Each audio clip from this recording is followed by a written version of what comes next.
राधे राधे। कैसे हैं आप सब? मैं हूं आकांक्षा और आप सबका बहुत बहुत स्वागत करती हूं आपके अपने YouTube channel Krishna magical world में। आज से पौष पूर्णिमा से माघ मास का स्नान आरंभ हो चुका है, इसलिए मैं आप सब भक्तों के लिए माघ मास के स्नान का महत्व सीरीज लेके आई हूँ। आप इसे सुनिए, आपको किसी भी पुस्तक को लेके आने की आवश्यकता नहीं है। मैं सारे शब्दों के साथ आपको पूरे माघ मास का महत्व सुनाने की पूरी चेष्टा करूंगी। इस दिन से ही माघ मास के पवित्र स्नान का शुभ आरंभ होता है। पूर्णिमा के दिन सूर्य निकलने से पहले शुद्ध जल ले लें। आप अपने घर में शुद्ध जल है, उसमें गंगा जल डाल के स्नान कर सकते हैं, या आपके घर के पास कोई नदी, तालाब, कुआं या बावड़ी हो तो उसमें भी आप स्नान कर सकते हैं। फिर स्नान करके आप भगवान मधुसूदन की पूजा करें और जब आपका पूरा माघ मास का स्नान पूर्ण हो जाए तो ब्राह्मणों को आपको भोजन करा के दक्षिणा देनी चाहिए। इससे भगवान मधुसूदन अति प्रसन्न होते हैं और अंत में स्वर्ग में स्थान देते हैं। जो इस माघ मास के स्नान को करते हैं वे देव विमानों में बैठकर विहार करने के अधिकारी होते हैं। यह माघ मास के स्नान का फल पुण्यवान पुरुष को ही प्राप्त होता है। अथ श्री माघ मास महात्म्य। वशिष्ठ जी का दिलीप से, भृगु जी का विद्याधर से माघ स्नान की महिमा बताना और माघ स्नान से विद्याधर की क्रूरता का दूर होना। ऋषियों ने कहा, लोमहर्षण सूत जी, अब हमें माघ का महात्म्य सुनाइए, जिसको सुनने से लोगों का महान संशय दूर हो जाए। सूत जी बोले, मुनिवरों, आप लोगों को साधुवाद देता हूँ। आप भगवान श्री कृष्ण के शरणागत भक्त हैं, इसलिए प्रसन्नता और भक्ति के साथ आप लोग बार बार भगवान की कथाएं पूछा करते हैं। मैं आपको कथनानुसार माघ महात्म्य का वर्णन करूंगा। जो अरुणोदय काल में स्नान करके इसका श्रवण करते हैं, उनके पुण्य की वृद्धि और पाप का नाश होता है। एक समय की बात है, राजाओं में श्रेष्ठ महाराज दिलीप ने यज्ञ का अनुष्ठान पूरा करके ऋषियों द्वारा मंगल विधान होने के पश्चात अवभृत स्नान किया। उस समय संपूर्ण नगरवासियों ने उनका बड़ा सम्मान किया। तदंतर राजा अयोध्या में रहकर प्रजाजनों की रक्षा करने लगे। वे समय समय पर वशिष्ठ जी की अनुमति लेके प्रजाव्रत का पालन किया करते थे। एक दिन उन्होंने वशिष्ठ जी से पूछा, भगवान, आपके प्रसाद से मैंने आचार, दंड नीति, नाना प्रकार के राज धर्म, चारों वर्णों और आश्रमों के कर्म, दान की विधि, यज्ञ के विधान, अनेकों व्रत, उनके उद्यापन तथा भगवान विष्णु की आराधना आदि के संबंध में बहुत कुछ सुना है। आज मुझे माघ स्नान का फल सुनने की इच्छा है। मुने, जिस विधि से इसको करना चाहिए वह आप मुझे कृपा करके बताइए। वशिष्ठ जी ने कहा, राजन, मैं तुम्हें माघ स्नान का फल बतलाता हूँ, सुनो। जो लोग होम, यज्ञ तथा इष्टापूर्त कर्मों के बिना ही उत्तम गति प्राप्त करने चाहते हो, वे माघ में प्रातःकाल बाहर के जल में स्नान करें। जो गो, भूमि, तिल, वस्त्र, सुवर्ण और धान्य आदि वस्तुओं का दान किए बिना ही स्वर्ग लोक में जाना चाहते हो, वे माघ में सदा प्रातःकाल का स्नान करें। जो 3 रात तक उपवास, कृच्छ और पराग आदि व्रतों के द्वारा अपने शरीर को सुखाए बिना ही स्वर्ग जाना चाहते हो, उन्हें भी माघ में सदा प्रातःकाल स्नान करना चाहिए। वैशाख में जल और अन्न का दान उत्तम है। कार्तिक में तपस्या और पूजा की प्रधानता है तथा माघ में जप, होम और दान, ये 3 बातें विशेष है। जिन लोगों ने माघ में प्रातः स्नान, नाना प्रकार का दान और भगवान विष्णु का स्तोत्र पाठ किया है, वे ही दिव्य धाम में आनंद पूर्वक निवास करते हैं। प्रिय वस्तु के त्याग और नियमों के पालन से माघ सदा धर्म का साधक होता है और अधर्म की जड़ काट देता है। यदि सकाम भाव से माघ स्नान किया जाए तो उससे मनोवांछित फल की सिद्धि होती है और निष्काम भाव से स्नान आदि करने पर वह मोक्ष देने वाला होता है।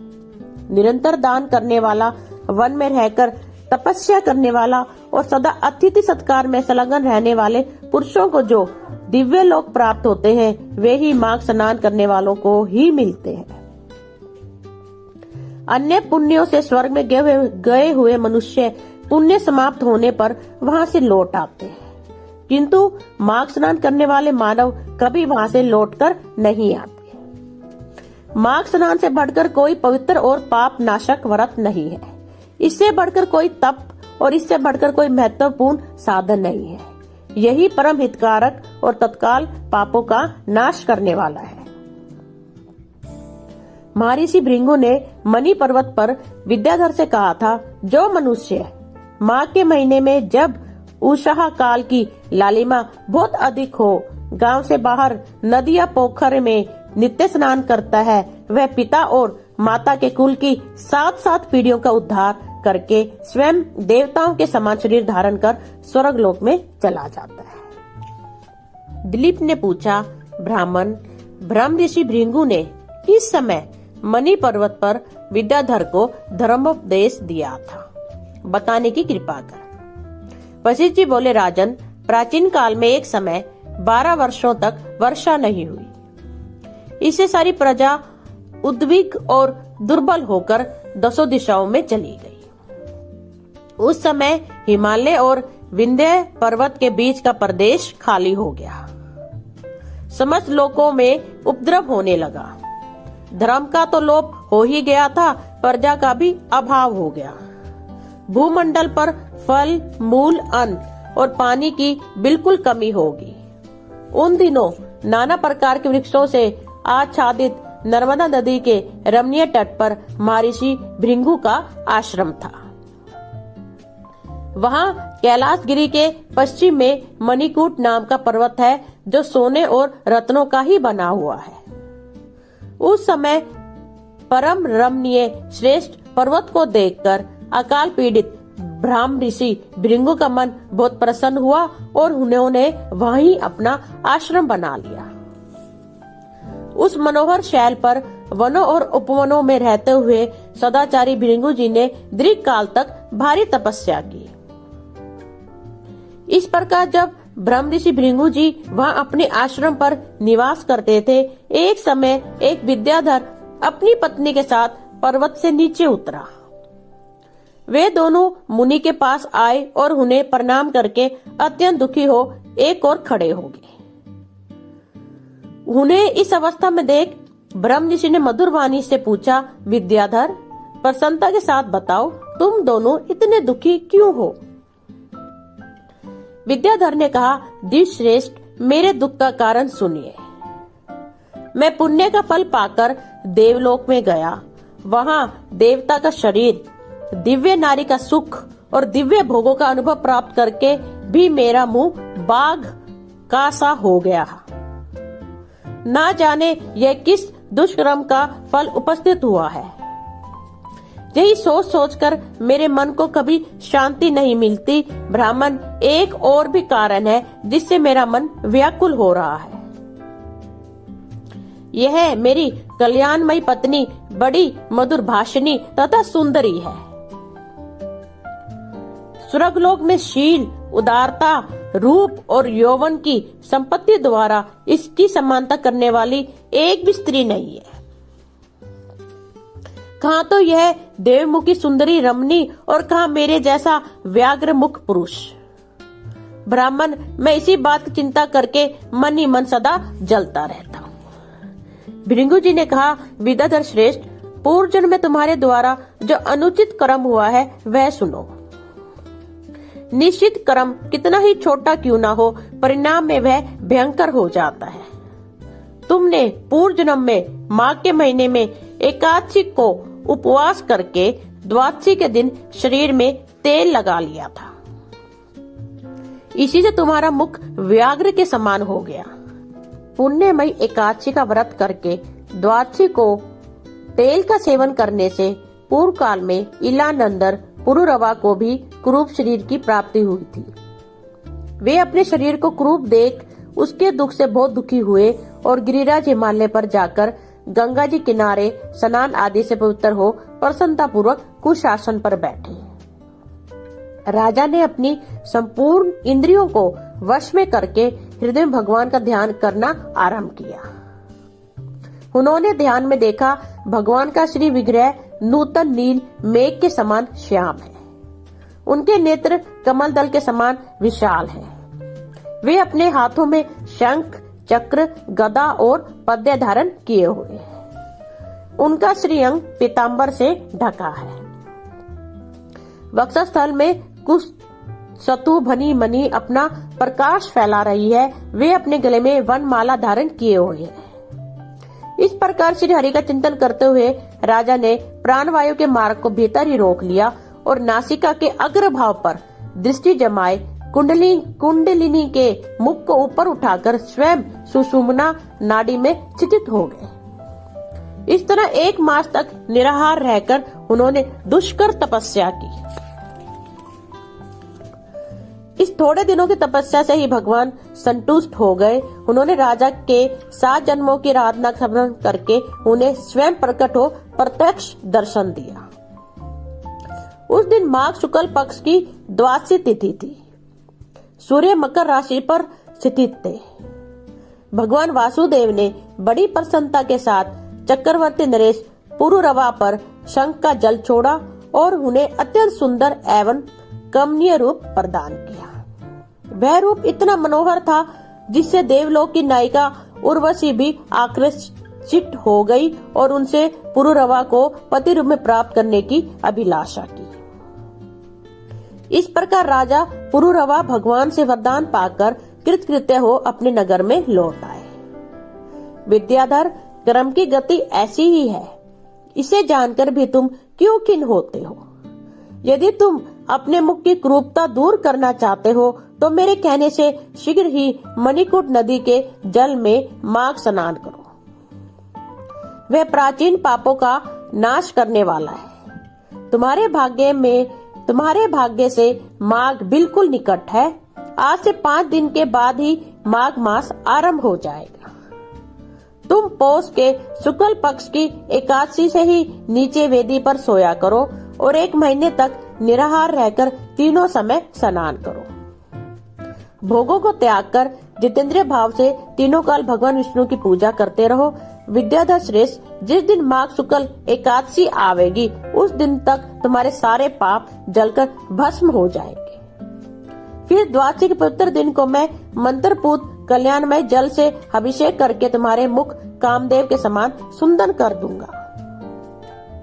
फिर देवमुख होकर इस सुंदर मुख के साथ तुम इस सुंदरी के साथ सुख पूर्वक क्रीड़ा करते रहना। विद्याधर, माघ के स्नान से विपत्ति का नाश होता है और माघ के स्नान से पाप नष्ट हो जाते हैं। माघ स्नान सब व्रतों से बढ़कर है तथा यह सब प्रकार के दानों का फल प्रदान करने वाला है। पुष्कर, कुरुक्षेत्र, प्रयाग तथा गंगा सागर संगम में 10 वर्षों तक शौच, संतोष आदि नियमों का पालन करने से जो फल प्राप्त होता है वह माघ के महीने में 3 दिनों तक प्रातः स्नान करने, जिनके मन में दीर्घ काल तक स्वर्गलोक के भोग भोगने की अभिलाषा है, उन्हें सूर्य के मकर राशि पर रहते समय जहाँ कहाँ भी जल मिले प्रातः काल स्नान करना चाहिए। आयु, आरोग्य, रूप, सौभाग्य एवं उत्तम गुणों में जिनकी रुचि हो उन्हें सूर्य के मकर राशि पर रहने तक प्रातःकाल अवश्य स्नान करना चाहिए।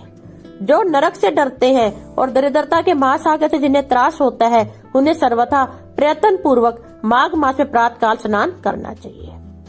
देवश्रेष्ठ, दरिद्रता, पाप और दुर्भाग्य रूपी कीचड़ को धोने के लिए माघ स्नान के सिवा दूसरा कोई उपयोग नहीं है। अन्य कर्मों को यदि अश्रद्धा पूर्वक किया जाए तो वे बहुत थोड़ा फल देते हैं, किंतु माघ स्नान यदि श्रद्धा के बिना भी विधि पूर्वक किया जाए तो वह पूरा फल देता है। गांव से बाहर नदी या पोखरे के जल में जहाँ कहीं भी निष्काम या सकाम भाव से माघ स्नान करने वाला पुरुष इस लोक और परलोक में दुख नहीं देखता। जैसे चंद्रमा कृष्ण पक्ष में क्षीण होता और शुक्ल पक्ष में बढ़ता है, उसी प्रकार माघ मास में स्नान करने पर पाप क्षीण होता है और पुण्य राशि बढ़ती है। जैसे समुद्र में नाना प्रकार के रत्न उत्पन्न होते हैं, उसी प्रकार माघ स्नान से आयु, धन और स्त्री आदि संपत्तियां प्राप्त होती है। जैसे कामधेनु और चिंतामणि मनोवांछित भोग देती है, उसी प्रकार माघ स्नान सब मनोरथों को पूर्ण करता है। सतयुग में तपस्या को, त्रेता में ज्ञान को, द्वापर में भगवान के पूजन को और कलयुग में दान को उत्तम माना गया है, परंतु माघ का स्नान सभी युगों में श्रेष्ठ समझा गया है। सबके लिए, समस्त वर्णों और आश्रमों के लिए माघ का स्नान धर्म की धारावाहिक वृष्टि करता है। भृगु जी के वचन सुनकर वह विद्याधर उसी आश्रम पर ठहर गया और माघ मास में भृगु जी के साथ ही उसने विधि पूर्वक पार्वती नदी के कुंड में पत्नी सहित स्नान किया। ब्रह्म ऋषि भृगु के अनुग्रह से विद्याधर ने अपना मनोरथ प्राप्त कर लिया। फिर वह देवमुख होकर मणि पर्वत पर आनंद पूर्वक रहने लगा। भृगु जी उस पर कृपा करके बहुत प्रसन्न हुए और पुनः विंध्या पर्वत पर अपने आश्रम में चले गए। उस विद्याधर का मणिमय पर्वत की नदी में माघ स्नान करने मात्र से कामदेव के समान मुख हो गया तथा भृगु जी भी नियम समाप्त करके शिष्यों सहित विंध्याचल पर्वत की घाटी में उतरकर नर्मदा तट पर आए। वशिष्ठ जी कहते हैं, राजन, ब्रह्म ऋषि भृगु के द्वारा विद्याधर के प्रति कहा हुआ यह माघ महात्म्य संपूर्ण भुवन का सार है तथा नाना प्रकार के फलों से विचित्र जान पड़ता है। जो प्रतिदिन इसका श्रवण करता है वह देवता की भांति समस्त सुंदर भोगों को प्राप्त कर लेता है। ओम नमः भगवते वासुदेवाय। मुझे आप सब भक्तों को बताते हुए अति प्रसन्नता हो रही है कि मैं माघ स्नान का जो पूरा महात्म्य है वह आपके साथ विस्तृत भाषा में शेयर करूंगी। अभी जो मैंने आपको अध्याय 1 और अध्याय 2 सुनाए हैं, अब आगे मैं पूरे माघ मास का महात्म्य आपके साथ शेयर करूंगी। इसलिए आप मेरे चैनल के साथ बने रहिएगा। और जो मेरा ये माघ महात्म्य का जो भी गुणगान है वह गीता प्रेस गोरखपुर की पुस्तक से है। मैंने वही पुस्तक से ये सारे का सारा भाग लिया हुआ है। अगर आपने अपने कृष्णा मैजिकल वर्ल्ड चैनल को सब्सक्राइब नहीं किया तो प्लीज कीजिए और अपने जो ये धर्म का जो देवता है माघ मास का स्नान, इसको ज्यादा से ज्यादा शेयर कीजिए ताकि पूरी ज्यादा लोगों के पास इसकी जो उपयोगिता है स्नान की वह पहुंच सके। अब मैं जाने की आज्ञा चाहती हूँ। ओम श्री राधे राधे। ओम नमो भगवते वासुदेवाय। धन्यवाद।